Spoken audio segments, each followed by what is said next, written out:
por venir, ¿eh? ¿Qué tal? ¿Cómo le va? Gracias por la invitación. Ya arrancó la campaña, ¿no? Arrancamos con todo, con Cintia. ¿Y qué proponen? Nosotros estamos proponiendo el rescate del fracaso de la Argentina de los últimos 40 y pico de años, digamos, ¿no? Porque creemos que la naturaleza de ese fracaso no tiene nada que ver ni con la economía, ni con las posibilidades de Argentina, sino con la calidad de una clase política que se ha apartado de los valores fundacionales de la Argentina. Y nosotros vamos al rescate de eso. Y esa es nuestra propuesta. ¿Y cómo lo van a hacer? Porque está bien, las propuestas, todo, pero ¿y el cómo? ¿Cómo lo van a hacer? El cómo no es tan complejo, Eduardo, ¿eh? Lo primero que hay que hacer es plantear las cosas básicas. Nosotros tenemos hoy dos propuestas mayoritarias en la Argentina que se dicen mayoritarias, con encuestadoras, con toda una campaña mediática, que concentran el 60-65% hoy de la intención de voto, según los encuestadores, que cada una de los... Entre Macri y Cristina. Macri y Cristina, exactamente.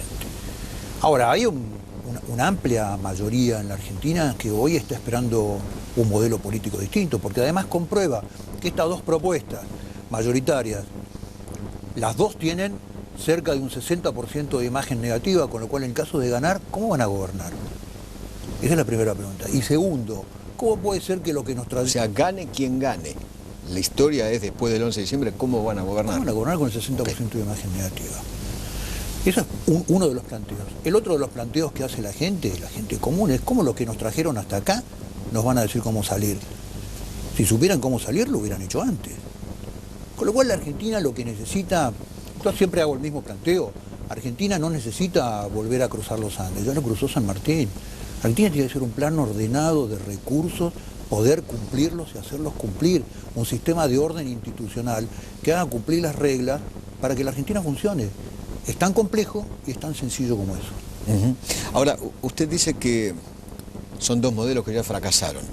Sin embargo, este modelo de 4 años, ¿usted lo acompañó? Sí, claro. Usted fue funcionario de este gobierno. Usted apoyó las políticas, acompañó, estuvo adentro. Acompañé todas las propuestas y trabajé con las propuestas de campaña del 2015, que nosotros veníamos a transformar la administración pública, veníamos a darle otro contenido, veníamos a dar el sentido del servicio público, veníamos a hacer un proceso de transformación que después se transformó en un modelo gradual que terminó absolutamente ineficaz. La gradualidad es un método que indica qué hacer primero y qué hacer después, no que entre el primer paso y el segundo tiene que haber 2 años de diferencia.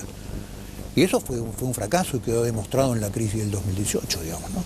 ¿El mayor fracaso de este gobierno es lo económico?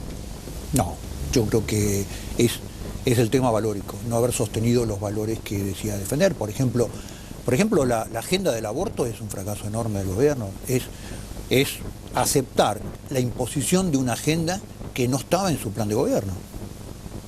Siempre, creo yo, los problemas de la Argentina son de valores. Cuando usted está discutiendo, Eduardo, qué es más importante, si una cosa o la otra, lo que está en el fondo discutiendo es qué valor la sustenta. Eso fue en el 18, ¿no? El tema del aborto fue en el 18. Fue la apertura de las sesiones ordinarias del Congreso en el 2018. 2018. Se dijo en su momento que eso era una gran cortina de humo para tapar el problemón, el 100% de evaluación, etcétera, etcétera, ¿no? No, la crisis económica empieza en mayo. Sí. La crisis financiera empieza en el mes de mayo y la agenda del aborto se decide en el mes de enero o febrero. Fue previa. Sí. ¿Y eso fue Macri o Marcos Peña? ¿O es lo mismo? Es lo mismo. Es lo mismo. Uno tiene los asesores que elige y uno tiene los equipos que elige. No puede uno como número uno de cualquier organización echarle la culpa a otra persona. Uno elige los asesores que Sin embargo, Macri él mismo se define como pañuelo celeste. Se lo dijo a Granata. Sí, pero yo creo que ahí hay una diferencia de concepto. No estamos preguntando qué opina qué o quién desde lo privado. Lo que estamos preguntando es qué opina como funcionario público, qué opina como política de Estado. Claro. Eso a veces es una diferencia sustancial. A ver, yo no estoy inquiriendo a nadie en qué pregunta ni cuál es su opinión personal sobre distintos temas. Lo que estamos diciendo es si cumplimos la ley, cumplimos la Constitución o no cumplimos la Constitución. Entonces, cuando uno se define de alguna manera como hombre público, como celeste o como verde, está hablando de una política de Estado, si va a cumplir con la Constitución o no va a cumplir con la Constitución. ¿Y usted por qué está en contra del aborto? Yo estoy primero por formación, por creencias, por mi formación religiosa, y además de todo porque la ley lo prescribe con toda claridad, la defensa del derecho del niño en el momento de la concepción. Con lo cual, digamos, no hay mucho para discutir. No fue ley. Código Civil, la misma Constitución tiene rango, con el Tratado de los Derechos del Niño. Exactamente, claro, tiene rango constitucional. Con lo cual no hay mucho para discutir. A ver, hubiera sido un problema serio que discutían los constitucionalistas, yo no soy ni abogado ni constitucionalista, que hubiera pasado si hubiera salido la ley. Era una ley contraria a la Constitución. Hoy hay protocolos en las provincias que están en contra de la Constitución y no son constitucionales ni son ley. Son fallos de la Suprema Corte para un caso particular, único, específico, aplicados en términos generales con un protocolo operativo, todavía mucho más grave. Si usted es presidente de la República, ¿qué hace con el tratado entre el Mercosur y la Unión Europea? ¿Lo revisa, lo sigue adelante tal cual lo firmó Macri? Yo creo que es un muy buen tratado a largo plazo. Difícilmente consigamos las 28 firmas de los integrantes de la Unión Europea para que se empiece a aplicar rápidamente. Yo creo que la Argentina tiene que hacer... Si la Argentina hoy tuviese una matriz exportadora, como tenía la Argentina de nuestros abuelos, por ejemplo, ese claramente sería un tratado que transformaría a la Argentina. Ahora la Argentina no... Como le pasó a España cuando entró al mercado común europeo. Exactamente. ¿No? Exactamente. Es un antes y un después para España. Y cambia, ¿no?, absolutamente, claro, la matriz como país. Ahora Argentina tiene que hacer los deberes como país exportador. ¿Y qué es hacer los deberes? Usted estuvo en la aduana. ¿Qué es hacer los deberes en ese punto? Primero el tema impositivo. Sustancialmente el tema impositivo. No hay que hacer demasiada política de aliento de las exportaciones. Lo que hay que bajar es el esquema impositivo para aquel que pretende exportar. El interno. Claro. Interno, que es un desbarranco. Insoportable. Segundo, el sistema logístico. La Argentina de nuestros bisabuelos preparó los ferrocarriles para llevar la producción al puerto en tiempo y forma. La Argentina no tiene caminos rurales. A 100 años de nuestros bisabuelos no tiene todavía un esquema de caminos rurales que pueda sacar la cosecha en tiempo y forma. El modo de transporte logístico es un modo de carácter por camión, por transporte vial, que es el más caro, el más ineficiente. Lo mejor es el tren. Obviamente, el tren, la hidrovía como modelo de transporte de nuestra producción. En fin, tiene que hacer todos los deberes para que eso se pueda volcar en valor agregado para la Argentina. Es presidente. ¿Qué hace con el Fondo Monetario? Ahí hay que hacer me parece que hay que hacer dos cosas. Una de ellas es las deudas se cumplen y los países honran sus deudas. Ahora, sí, lo que me parece es que el fondo tiene distintas metodologías de financiamiento. Nosotros elegimos la metodología salvavidas, que es el stand-by. Stand-by quiere decir salvavidas. Es eso. Inmediatamente, sin demasiado análisis, rápidamente y una baja tasa. Es para no caer en default, para poder pagar las cuentas que uno debe. Exactamente, es una ayuda a los países del mundo. Yo creo que tiene otras modalidades crediticias que se pueden reemplazar, que tienen otros plazos, que se pueden reemplazar por la instancia stand-by. ¿Y qué hace con el empleo? Porque hoy se está perdiendo empleo. Argentina viene perdiendo empleo hace años. 10 años. Sí. Esto, digamos, porque si hablamos del empleo parece que estuviéramos hablando solamente del gobierno. Lo que no funciona en la Argentina es el sistema. Cuando usted habla del proceso económico, Eduardo, en la Argentina, lo que tiene que hablar es de un país que tiene una matriz productiva que rápidamente tiene niveles de viabilidad y niveles de exportación en muchísimos rubros. Ahora, la gran interferencia que tiene el sistema económico son los gobiernos, es el Estado a través de la carga impositiva. Si usted pone una pyme en San Martín, provincia de Buenos Aires, y en Santiago de Chile, fabricando la misma cantidad de productos, va a encontrar la siguiente asimetría. La fábrica que usted instala en el conurbano hace la misma producción que la de Chile con la mitad de la gente, pero el costo de personal es el doble. ¿Se entiende lo que digo, no? Claro. Con lo cual, acá hay un tema impositivo que está impactando en la viabilidad del sistema productivo argentino. O sea, usted lo que impulsaría como presidente es la reforma laboral, la reforma impositiva, ¿y también la previsional o no la incluye? Yo creo que es un tercer paso imprescindible. No es un primer paso, pero es un tercer paso imprescindible. Si usted baja la carga impositiva, de todos los elementos que tenemos a mano ahora, en este momento, el 50% del costo son impuestos. Ahora, si usted baja la carga impositiva, ¿cómo hace para recaudar para tanto gasto que tiene? Hay que bajar el gasto. Ah, bueno. Entonces vamos ahí, porque el 75% del gasto es gasto social. El 62% es gasto social. 62. Ahora, también el gasto social usted lo puede pasar a un gasto improductivo, a una inversión productiva, si pasa de plan a salario. Y está generando dos modalidades positivas. Uno es que a la cultura del subsidio la está transformando en trabajo, con capacitación, con todo lo que significa la cultura del trabajo. Hoy el subsidio no es trabajo, no. No es nada. No es nada.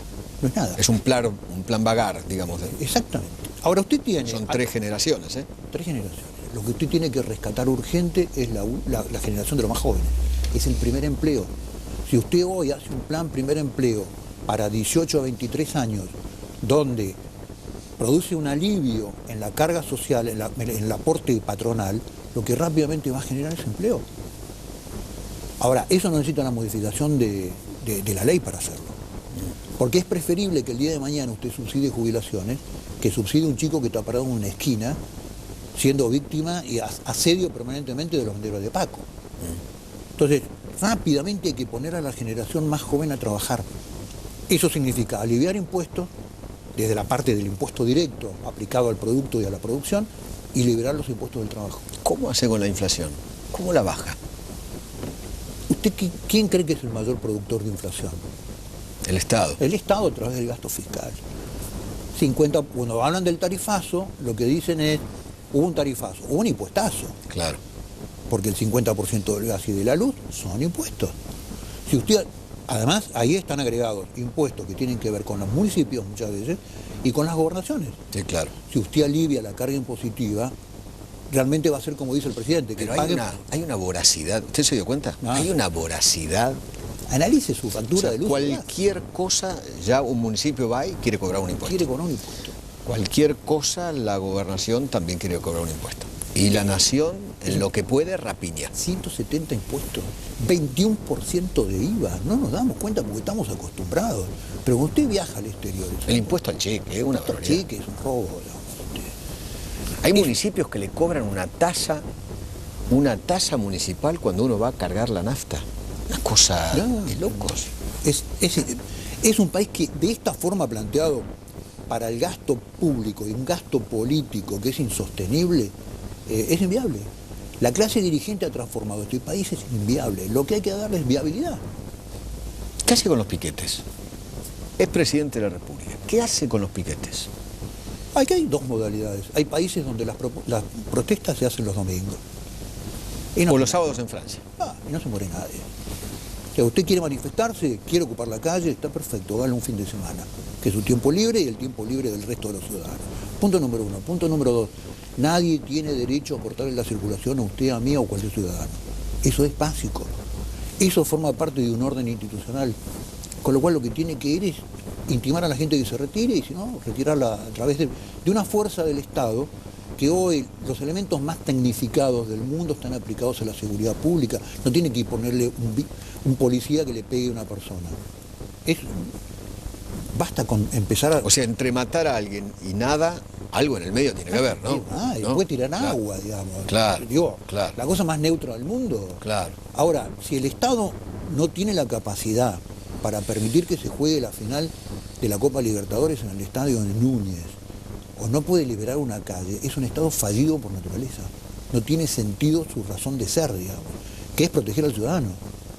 Entonces, me parece que hemos ido a un extremo de garantismo, hemos ido a un extremo de populismo en ese modelo de la concepción pública del orden público, que realmente es dañino. Y al que perjudica es al ciudadano de a pie. ¿Me espera 2 minutos? Por supuesto. Ya venimos.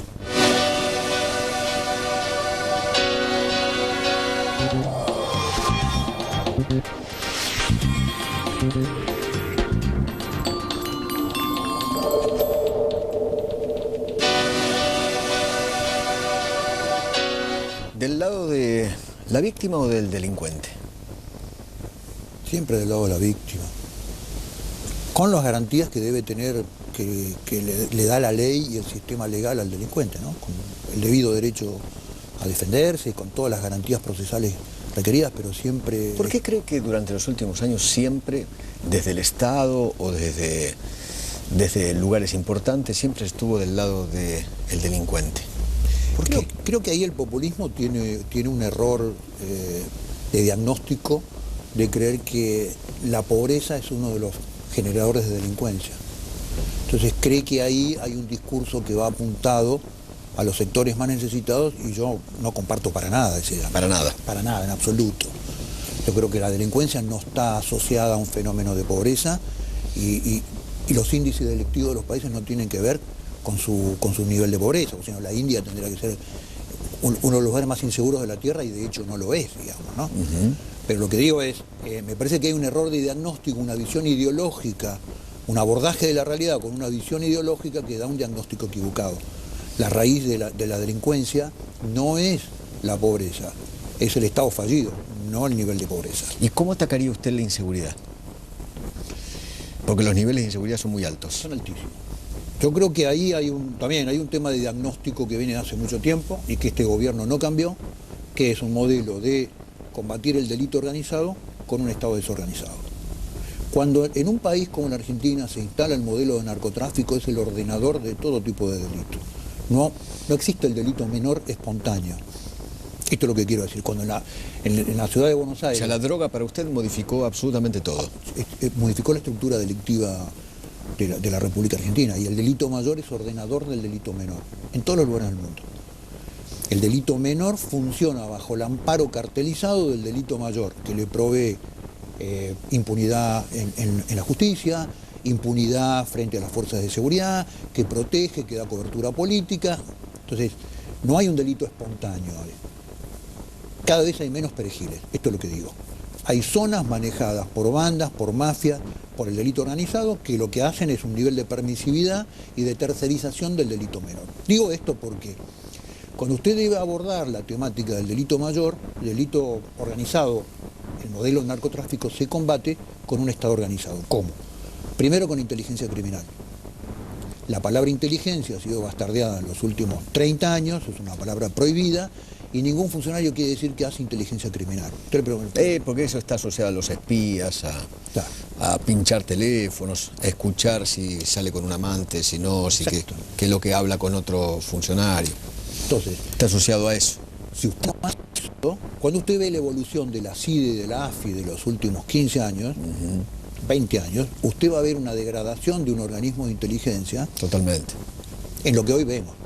En los espías tercerizados que trabajan un rato para un funcionario y un rato para el delito. Claro. Es esto, digamos. Claro. Con lo cual, uno de los proyectos más desafiantes que tenía este gobierno era el proyecto donde tuvimos participación nosotros con la doctora Carrió, que era la organización de una agencia federal contra el crimen organizado, que era un organismo de inteligencia con los mejores elementos operativos de las 3 fuerzas de seguridad nacionales, operando contra el delito organizado en delitos federales a lo largo y a lo ancho de todo el país. Una suerte de FBI argentino. Exactamente. Claro. Cuando Estados Unidos, en la década del 30, aparece el fenómeno de la mafia, lo que le antepone o lo que le contrapone es una agencia como el FBI. Claro, una cosa es la CIA y otra cosa es el FBI. Ahora, ¿qué hemos hecho en la República Argentina? Todo al revés de lo que indican los manuales básicos de seguridad en el mundo. Primero, organizamos las policías municipales. Los mexicanos se pasaron diciéndonos durante 20 años, no organicen policías municipales. Nosotros organizamos las policías municipales. ¿Por qué? Porque es la mano de obra de los intendentes, del conurbano. 1. 2. Las fuerzas federales que tendrían que, primero, seguimos con la misma organización de las fuerzas federales que eran herencia de cuando las fuerzas federales operaban con las fuerzas armadas.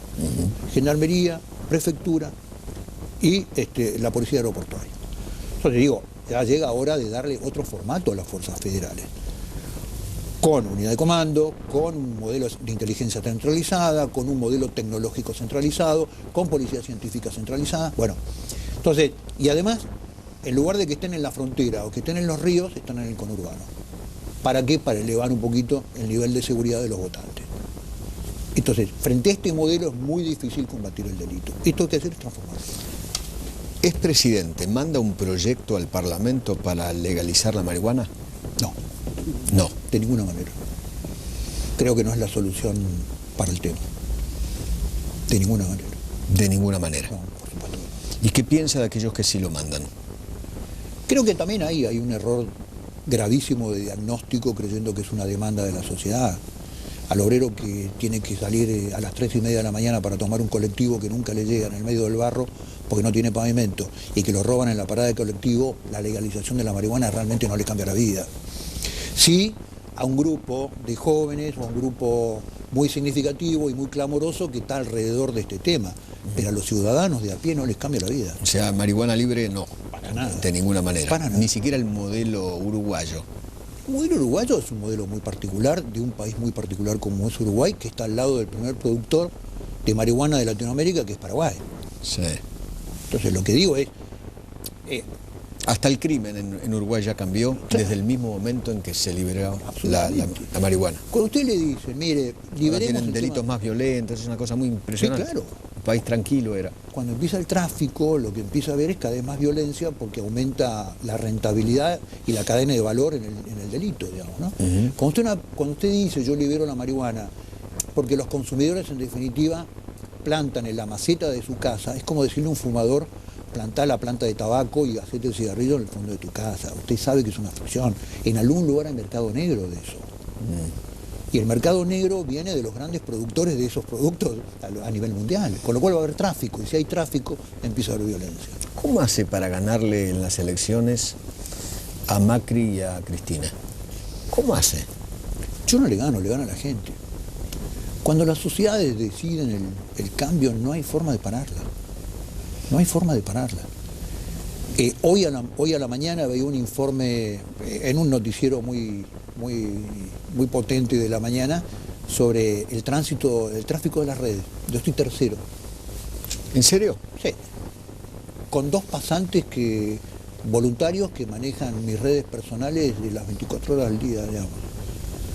Contra recursos como son los recursos del Frente de Todos, que son recursos, preguntémonos de dónde vienen, o los recursos oficiales con toda la estrategia del Big Data y los trolls y demás de casa de gobierno.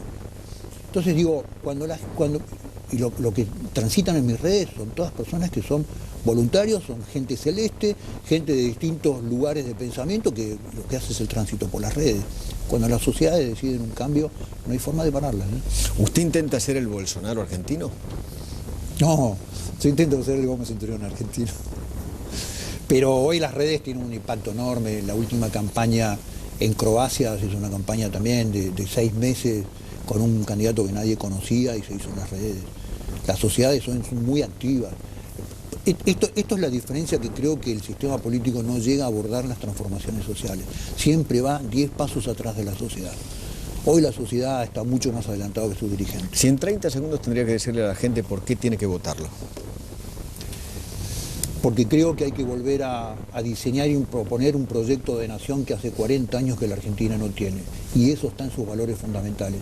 Y nosotros, con Cynthia Houghton, que es mi candidata a vicepresidenta, realmente lo representamos. Le agradezco infinitamente. Gracias. Gracias por venir. Gracias, Eduardo. Gracias.